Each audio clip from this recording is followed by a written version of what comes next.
pessoal da classe Conectar Mais, eu sou a professora Juliana e hoje nós vamos abordar a lição de número 6, cujo tema é Agora Temos Luz. O texto de referência se encontra em João, no capítulo 8, do versículo 12 até o versículo 19. O versículo do dia diz: Falou-lhes, pois, Jesus dizendo: Eu sou a luz do mundo. Quem me segue não andará em trevas, mas terá a luz da vida. João, capítulo 8, versículo 12. A verdade aplicada vai dizer: No princípio da criação, o pecado lançou o homem em trevas, fazendo com que perdesse o brilho de Deus. Porém, Jesus veio nos trazer a luz da vida. Objetivos da lição: entender que o pecado nos afasta de Deus, compreender que Cristo é a luz do mundo e aprender que trevas e luz não se combinam. Então, gente, a introdução vai dizer que a humanidade, ela andava em trevas até Cristo ele chegar ao mundo, até Cristo vir ao mundo. Então, desde que o pecado entrou no mundo, através de Adão, o mundo estava em trevas. Mas Cristo veio para nos trazer a luz. E através dessa lição a gente vai ver pelo tópico 1 que Jesus é a luz do mundo. No tópico 2 a gente vai ver que ele separou as trevas da luz. E no tópico 3 nós vamos ver que nós temos luz para iluminar outras pessoas através da luz de Cristo em nós. Então, pessoal, o tópico 1 vai dizer que Jesus é a luz do mundo. Em cumprimento ao texto de Isaías, no capítulo 9, no versículo 2, Jesus veio trazer luz para os que estavam em trevas. Então, gente, se a gente for olhar Isaías, no capítulo 9, no versículo 1 e no versículo 2, vai dizer o seguinte: Mas para a terra que estava aflita, não continuará a obscuridade. Deus, nos primeiros tempos, tornou desprezível a terra de Zebulon e a terra de Naftali, mas nos últimos tornará glorioso o caminho do mar, além do Jordão, Galiléia dos gentios. Versículo 2 diz: O povo que andava em trevas viu grande luz, e os que viviam na região da sombra da morte, resplandeceu-lhes a luz. Então, gente, o profeta Isaías aqui ele está profetizando a vinda de Cristo na terra, e ele está dizendo que as terras de Zebulon e Naftali, que eram terras consideradas desprezíveis, porque foram terras que sofreram nas mãos dos assírios, essas terras veriam a luz, essas terras ficavam ali na Galiléia, e elas veriam a luz quando Cristo estivesse passando por essas terras. E isso se cumpriu em Mateus 4, no versículo 15 e 16, que diz assim: A terra de Zebulon, terra de Naftali, caminho do mar, além do Jordão da Galiléia dos gentios, o povo que jazia em trevas viu grande luz. Os que viviam na região da sombra da morte resplandeceu-lhes a luz. Então, essas terras que estavam na escuridão, que eram consideradas desprezíveis, viram a luz através de Cristo. Então, aqui o tópico 1 vem dizendo que Cristo é a luz do mundo. O tópico 1.1 vai dizer o mundo em trevas. Isaías 60, no Isaías capítulo 60, versículo 1 e 2, vai dizer: Dispõe-te e resplandece, porque vem a tua luz, e a glória do Senhor nasce sobre ti. Porque eis que as trevas cobrem a terra, e a escuridão os povos, mas sobre ti aparece resplandecente o Senhor, e a sua glória se vê sobre ti. Então, Isaías aqui está comparando as trevas como um pecado, né, que dissemina. As trevas são aquilo que dissemina obscuridade ao mundo. E essas trevas, elas disseminam toda a escuridão, tudo aquilo que o pecado vem trazer para as nossas vidas. Então, o mundo estava em trevas, está em trevas, mas nós temos a luz. Quem é a luz? É Cristo. E Ele veio para nos trazer essa luz. E no tópico 1.2 vai dizer do poder da luz, né? A ciência, vai dizer que uma das funções da luz é iluminar, clarear. Para os cientistas, tudo que cai no espectro, na região do visível, aquilo que é possível ver, a gente chama de luz. Então, gente, a luz tem o poder de fazer você enxergar. Se a gente está num quarto escuro, a primeira coisa que você faz, se você está no quarto escuro, acorda de noite, você quer procurar logo o interruptor e a luz, porque você não quer tropeçar, você não quer se machucar, você quer... A primeira coisa que você procura quando você está no escuro é a luz. Às vezes você liga o telefone para iluminar alguma coisa, você precisa da luz para poder enxergar. Então a luz tem o poder de te fazer enxergar. E é essa luz que é Cristo. Cristo tem o poder de nos fazer enxergar o que estava oculto, o que estava escondido. Então, Ele é a luz. Em Daniel, no capítulo 2, no versículo 22, vai dizer que Deus revela o profundo e escondido e conhece o que está em trevas, e com Ele mora a luz. Então, Cristo é essa luz que nos faz enxergar. Se a gente está na escuridão, Cristo tem o poder de nos fazer enxergar e não deixar que a gente venha tropeçar, não deixar que a gente venha cair, né, e ficar prostrado. Em 1 Pedro, no capítulo 2, no versículo 9, ele vai dizer que nós somos a geração eleita, que nós estamos para anunciar as obras daqueles que nos chamou das trevas para a sua maravilhosa luz. Nós fomos chamados para essa luz. Essa luz é Cristo. E o capítulo 1 dessa revista vai dizer que Ele é a luz do mundo. Amém? Agora vocês vão ficar com o tópico 2. Senhor, eu sou a Adélia da classe Conectar Mais e hoje nós vamos estar trabalhando o tópico 2, em que diz que Deus separou. Lá vamos deixar a referência bíblica lá em Gênesis, o capítulo 1, versículo 4, que diz: E viu Deus que era boa a luz, e fez Deus separação entre a luz e as trevas. O tópico 2.1 diz: luz e trevas. Logo na sua criação, Deus separa a luz das trevas. E isso não fica só restrito à criação, mas também é levado em todos os aspectos da nossa vida. Deus, ele não eliminou as trevas, mas ele separou, ele dividiu a luz das trevas. E isso a gente pode levar para toda a nossa vida. Não há comunhão entre a luz e as trevas. Em 2 Coríntios, o capítulo 6, o versículo 14, o apóstolo Paulo, falando sobre o jugo desigual, ele vai dizer: Não vos prendais a um jugo desigual com os infiéis, porque que sociedade tem a justiça com a injustiça? E que comunhão tem a luz com as trevas? Se a gente entrar em um ambiente em que estiver escuro, vai estar escuro e pronto. Mas agora, se eu acender uma lâmpada ou a lanterna do meu celular, você vai ver que a escuridão vai se dissipar. Você vai ver que aquele ambiente vai ficar à luz. Não existe um meio termo entre as luzes e as trevas. E talvez, numa geração como a nossa, é difícil compreender que ou é luz ou é trevas. Porque o tempo todo, né, no contexto em que nós vivemos, nós vemos tentando encaixar a luz com as trevas, tentando se infiltrar no nosso meio um certo tipo de ecumenismo gospel. Ecumenismo, às vezes, não só com outras religiões, mas um ecumenismo com ideias que são propriamente das trevas, ideias humanistas, ideias antropocêntricas entrando do nosso meio. Mas nós temos que ter em mente que a nossa mentalidade é de luz e não de trevas. Que a nossa mentalidade é que Cristo continua sendo o centro. Nós temos que ser salvos. Jesus disse que era a luz do mundo. Nós somos filhos da luz e não das trevas.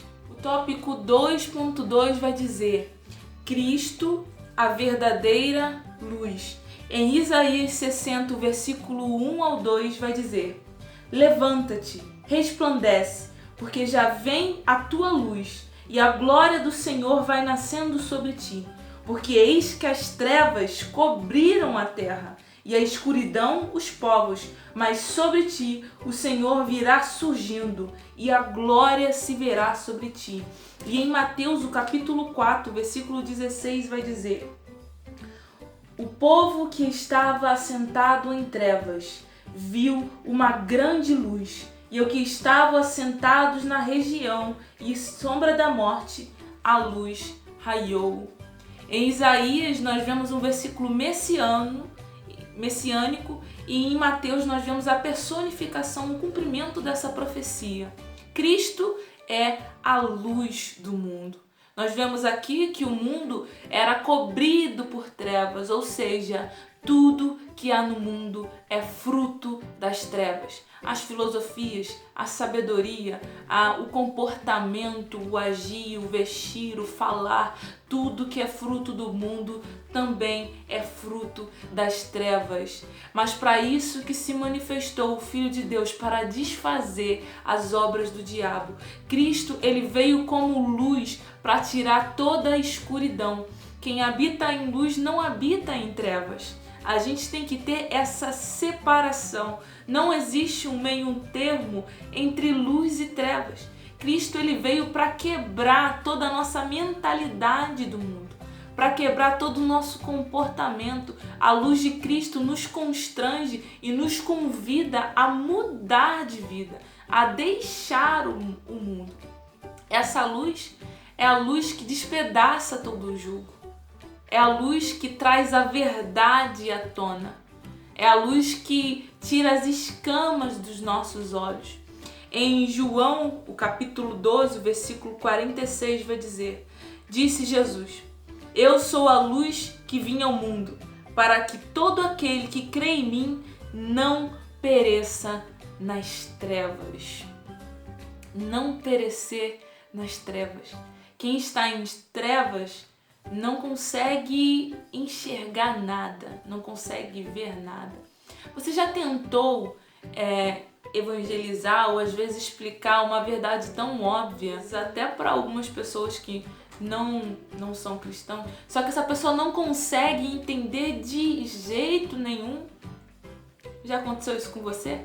O apóstolo Paulo, ele vai dizer assim: o homem natural não consegue entender as coisas espirituais, porque as coisas espirituais se discernem espiritualmente. Às vezes a gente explica com maior amor, às vezes a gente põe até embasamento científico naquele pensamento cristão, provando até que a ciência comprova o que a Bíblia diz, só que essa pessoa não consegue entender, porque é simples, porque essa pessoa está cega pelas trevas. Ela não consegue entender. Você fala A, ela entende B. Só quem pode trazer essa luz à tona. Por isso que, além do nosso comportamento refletir a luz, a gente tem que pedir o auxílio do Espírito Santo para que as escamas dos olhos dessas pessoas possam cair e elas possam ver a verdadeira luz, porque a luz traz a verdade à tona. Quando eu era pequena, eu acho que toda criança passa por isso. A gente, quando é pequeno, a gente imagina que a lua está seguindo a gente. Só que por uma questão óbvia, uma questão física e lógica, óbvio que a lua não segue a gente, e até por lógica, né? Só que eu sempre admirei muito a lua, sempre gostei muito de observar a criação. E basta entender pouco do assunto para saber que a lua, ela não tem luz própria. A lua é um grande refletor natural, um refletor do sol. E assim deve ser a gente. A gente tem que entender que, ao contrário do que muitos pensam, nós não temos luz própria. Nós somos humanos. A nossa natureza é pecaminosa. Nós não somos naturalmente bons. Na Bíblia fala que nós somos salvos pela graça e não pelas nossas obras. Nós não somos bons. Só que nós devemos refletir quando estamos em Cristo, refletir a luz dele. Ao chegar na faculdade, ao chegar no ambiente de trabalho, ao chegar em qualquer lugar, as pessoas têm que observar que sobre nós há uma luz. As pessoas têm que se sentir constrangidas em ter certos tipos de atitude, porque tem algo diferente naquela pessoa, tem algo diferente em fulano. Isso é a luz que está iluminando aquele ambiente onde você estiver. Você está refletindo a glória de Deus. Que você possa ter isso em mente, em que há divisão entre luz e trevas. E você não é mais filho das trevas, você é filho da luz. A paz do Senhor, meus irmãos. Eu sou o professor Joshua, da classe Conectar Mais, e agora nós vamos estudar o tópico 3, que tem como título Temos Luz. Bem, em uma das passagens mais famosas das Escrituras, um fariseu, um homem chamado Nicodemos, pergunta a Jesus como é possível nascer de novo sendo velho. Jesus responde ele dizendo que aqueles que não nascerem da água do Espírito não entrarão no reino dos céus. No final do seu discurso, Jesus ainda diz para Nicodemos que os homens que fazem mais obras, eles não gostam da luz porque as suas obras são reveladas na luz. E os homens que fazem boas obras, eles se aproximam da luz porque as suas obras são feitas para Deus. Nessa passagem, Jesus está criando um paralelo muito importante para nós. As pessoas que estarão no reino dos céus são aquelas pessoas que nascerem de novo. Nascer de novo é aquele conceito de regeneração. Nascer de novo é o mesmo que regeneração. Nascer de novo significa uma revitalização que é feita por Deus em nós, que muda os nossos desejos, muda os nossos pensamentos, inclusive nos dando a capacidade de crer em Deus e nos arrepender dos nossos pecados. São essas pessoas que nascem de novo que vão até a luz que é Cristo Jesus. São essas pessoas que nascem de novo que fazem as suas obras que são como a luz, obras que glorificam a Deus. Portanto, meus irmãos, para que nós sejamos a luz do mundo, a primeira coisa que nós devemos fazer é saber se de fato nós nascemos de novo. Se de fato nós nascemos da água do Espírito, se as nossas obras refletem o caráter de Deus ou refletem a vontade da carne. Isso porque só quando nós nascemos de novo, nós estamos arrependidos dos nossos pecados e ansiamos por viver uma vida nova em Cristo. É que nós podemos fazer as mesmas obras de Cristo. O homem que anda na carne, ele só faz as vontades da carne, porque se ele for até a luz, as suas obras más serão reveladas pela luz. Agora o homem que anda em Cristo Jesus, ele realiza boas obras, porque as suas obras são feitas para Deus e não para ele mesmo e não para a vontade da carne. Só é possível refletir a luz que Jesus é, se de fato nós nascemos de novo e nos arrependemos dos nossos pecados. O tópico 3.1 tem como título Tornamo-nos luz para o mundo. E Jesus disse que seus discípulos são a luz do mundo. Confira comigo em Mateus 5, versos 13 e 14. Diz assim a palavra de Deus: Vocês são o sal da terra, mas se o sal perder o seu sabor, como restaurá-lo? Não servirá para nada, exceto para ser jogado fora e pisado pelos homens. Vocês são a luz do mundo. Não se pode esconder uma cidade construída sobre um monte. O contexto aqui é Jesus falando aos seus discípulos no Sermão da Montanha, que nós estudamos algumas semanas atrás. E Jesus ele compara as obras dos seus discípulos primeiramente ao sal e depois à luz. Os discípulos são tanto o sal da terra como a luz do mundo. E o significado dessas expressões é muito parecido. Primeiro vamos analisar o que significa ser o sal do mundo. Bom, naquela época não tinha geladeira, era uma sociedade que não tinha geladeiras. E o sal, ele não era utilizado para temperar as comidas, mas para conservar as comidas. O sal impedia que a carne apodrecesse, que as coisas escurecessem, que as coisas passassem do ponto.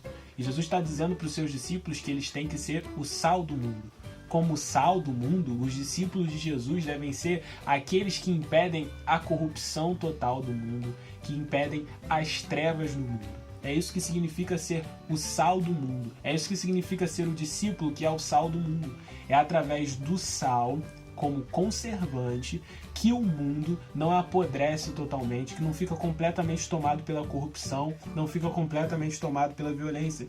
Um exemplo que a gente pode ver de quando os discípulos de Cristo são o sal do mundo pode ser observado na cidade de Genebra, no século XVI.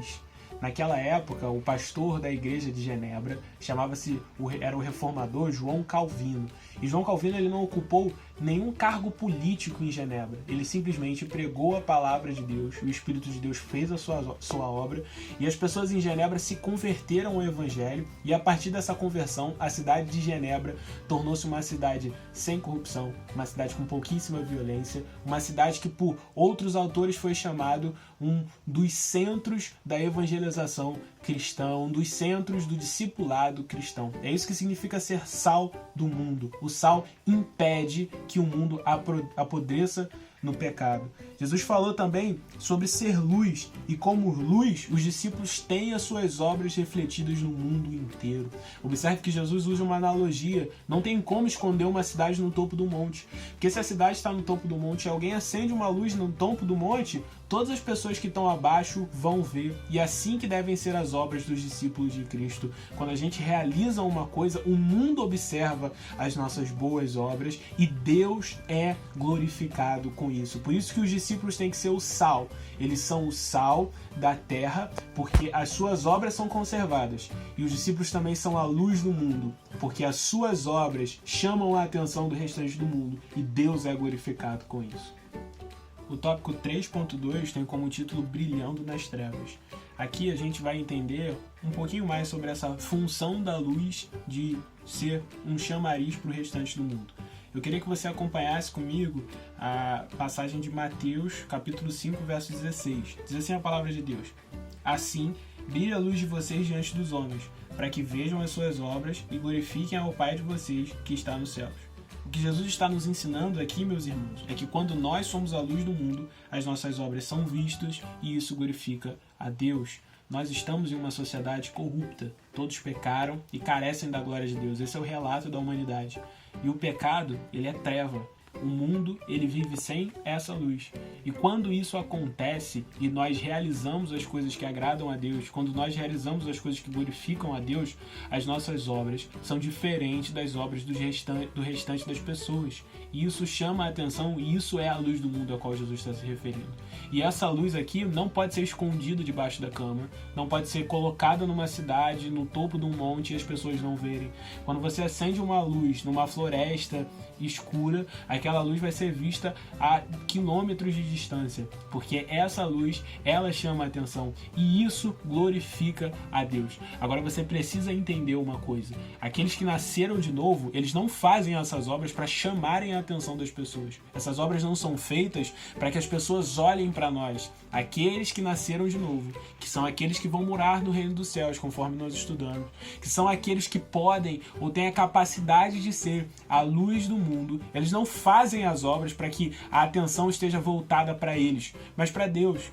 É por isso que nós realizamos as nossas obras com o intuito de glorificar a Deus. E isso é a luz do mundo. Quando a gente sai desse padrão que é o pecado, quando a gente sai do padrão que é a sociedade corrupta, contaminada pelo pecado, as nossas obras glorificam a Deus, porque elas são feitas de forma diferente. E isso é diferente, isso espanta a sociedade e isso não pode ser escondido. Aqui, meus irmãos, o que está sendo dito, não importa se as pessoas vão concordar ou não com o que nós dizemos, mas quando nós fazemos obras que manifestam a vontade de Deus, isso glorifica a Deus. Não importa se as pessoas vão ter raiva pelo que nós fazemos, não importa se as pessoas vão aceitar a pregação do Evangelho, isso não importa.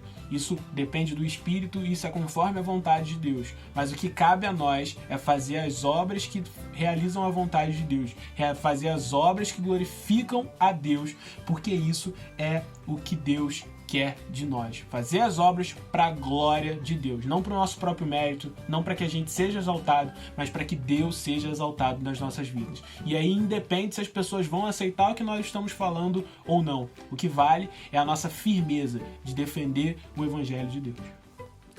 Para concluir a nossa lição, hoje nós aprendemos que todos pecaram e carecem da glória de Deus. Isso significa que não há exceção. Todas as pessoas no mundo pecaram. E pecado é trevas, é o pecado que traz trevas ao mundo. Esse é o triste relato da humanidade. Mas Jesus Cristo veio para mudar essa situação. E a partir da sua obra na cruz do Calvário, nós podemos nascer de novo. E ao nascer de novo, as nossas obras podem refletir quem Jesus é. Podem refletir a luz que Jesus é para o mundo. É só assim que nós podemos realizar boas obras. É só estando em Cristo que nós podemos realizar obras que são luz.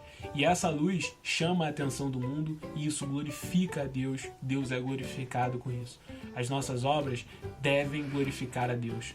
Nós somos o sal da terra porque nós impedimos que o mundo se corrompa. Nós somos a luz do mundo porque ao olhar para as obras dos cristãos, o mundo vê Deus refletidos nelas. Que assim possamos ser na nossa vida, sal para a terra e luz do mundo.